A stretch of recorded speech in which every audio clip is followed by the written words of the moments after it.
This is Health Matters, insights from WCH medical experts. Thanks for joining us. I'm Vanita Curry. Ever wonder what really happens behind the doors of an emergency room? We're going to be talking with Dr. Ross McDermott as he breaks down what happens and why.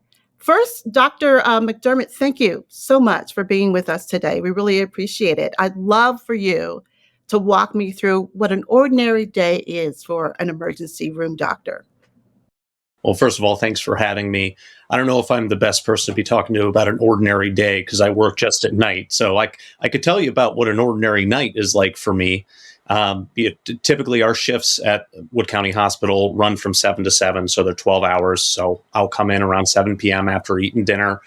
That tends to be one of our busiest times there, kind of in the after dinner period. So usually I'm running pretty quick to try and get caught up with everything when I first get there at 7 o'clock, hoping to kind of get things a little more manageable by the time midnight or 1 o'clock rolls around. So there's definitely kind of an ebb and flow to the night. There's certain times when we're running fast, certain times where we got a moment to kind of stop and catch our breath. What are the most common reasons why people are in the emergency room? What typical injuries or health matters that you're checking on? Yeah, we see a range of everything you can possibly imagine in the emergency department, which is one of the reasons that the specialty is interesting, but also that it's challenging because it truly is a little bit of everything. We see a fair number of people coming in with abdominal pain or chest pain or pains somewhere in the body. They're not entirely sure what is going on.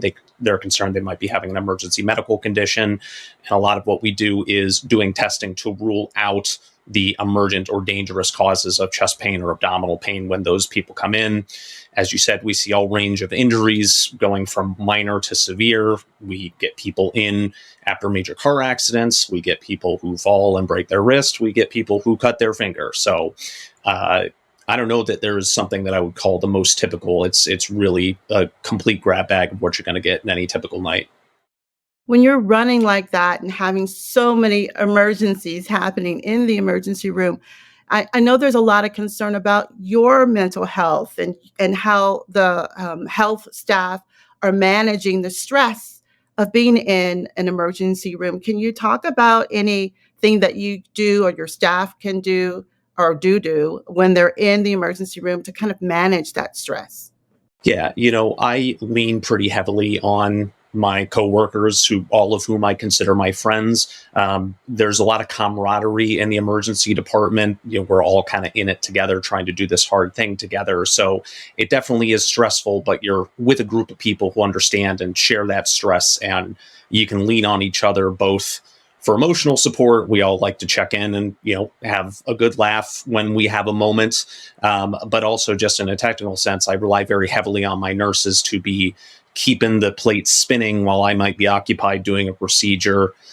So really it is, the best thing that we can do is kind of lean on each other, and then that kind of keeps us all sane. Yeah, I imagine when people are there, they're very stressed out. They're very concerned either about their own health or the health of a loved one. Can you explain to us why people sometimes have to wait in the emergency room when other people are being attended to? What is the process for getting people in and through the emergency room? Yeah. So actually, one of the most difficult parts of emergency care happens right up front. And that's the triage process, where we have to take everyone who's coming into the emergency department and make a determination of, okay, who's got to go back first. And the basic premise of it is we're trying to get people back if we think 10 or 15 or 20 minutes might make a significant difference in their outcome. For example, somebody who's having a major heart attack, they need to get to definitive care as quickly as possible. We know that the longer you wait, the worse outcomes you are. So people with chest pain who are concerned for heart attack are going to move right on back. Other things such as injuries, I want to see if you broke your wrist. I want you to come in and see me so I can help you. But in most situations, you can sit with a broken wrist for about 15 minutes without it ending up being a massive difference in your outcome versus somebody having a heart attack or a stroke. So we certainly do try and get everyone back as fast as possible. We try and get people comfort as quickly as possible. Again, that's somewhere where I rely on my staff, where if I'm occupied with a critical situation or gowned up doing a sterile procedure, my nurses can pop their heads in and say, hey, can I get pain medicine for room 6? They just brought him back. So we try and do everything as quickly as we can within the limitations of our resources, and also trying to make sure that we are dealing with people who are at an imminent life threat immediately. When I think about some of my friends who have been to the emergency room, it's because they've been on a scooter and they've fallen off, or something, around something that could have been preventable on their end. Can you tell us what are some things that we should or should not be doing to avoid having to see you and having to come to the emergency room? Are there any kind of typical things that happen in the emergency that bring people to the emergency room that if they had thought about it or were safer about it, they wouldn't have to go to the emergency room? Yeah, I mean, I don't know that I have any special insight beyond typical safety advice. Those electric scooters are becoming more and more popular, and we are seeing a number of injuries from those. So, just being careful while riding on those kinds of things. And definitely anytime you're riding a scooter, a bicycle, wear a helmet. It can make such a huge difference between an accident being a minor issue to being a life-changing event. The same goes for if you're driving the car, wear your seatbelt, make sure that your airbags are functioning appropriately, make sure that children are secured in an appropriate car seat. Because again, a car accident can be a minor stress point in your life, or it can be a major life-changing event. And some of that is under our control, making sure that we're following those, kind of basic safety measures. So there's no secrets that I have. All of the stuff that your mom and your teachers told you about being safe, you should follow that advice. And then hopefully you won't end up in with me at 2 a.m. One of the things I know that happens for me is, I sit and I ask myself questions like, should I really go to the emergency room? Am I really in that much pain? My husband, he'll go any second that he feels like he's uncomfortable. But are there any things any questions we should be asking ourselves to determine if we really need to go to the emergency room?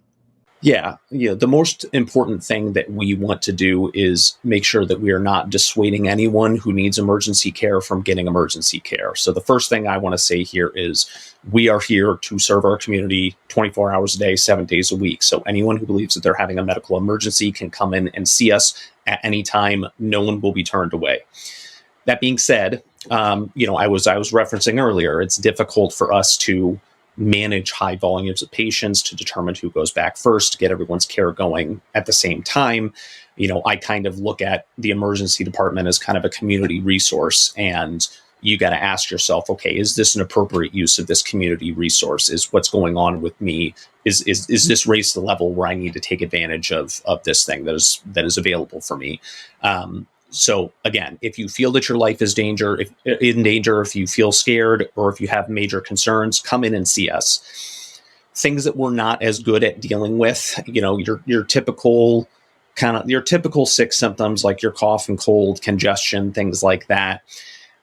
It is not something that we like to be dealing with in the emergency department. And also, kind of as I said before, I don't have secret stuff in the back. I don't have, fancy medicine that's going to get your cough and cold symptoms to go away any more than, what you could get at the store. It's a different process, or it's a different situation if you're having trouble breathing and think you have pneumonia, but everybody's kind of got to judge for themselves. Okay, am I just sick, or is this something where I think something more is going on? Thank you for that. And one more question. Is there a big difference between urgent care and the emergency room? Yeah, I would say that the difference is in resource availability. My emergency department is based in a hospital where I have access to all kinds of specialty consultations. We have CT scanners, we have MRIs, we have X-rays, we have all of the equipment that a hospital has to offer that an urgent care might not necessarily have. Different urgent cares have different levels of equipment. Some have X-rays, some do not.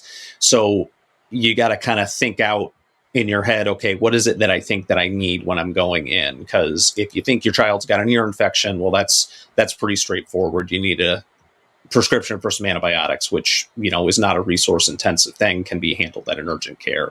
If you think that you're going to need something, if you're having severe belly pain and think you have appendicitis and might need a CT scan, it might be better to go straight to the emergency room if you foresee labs and things like that being part of your care.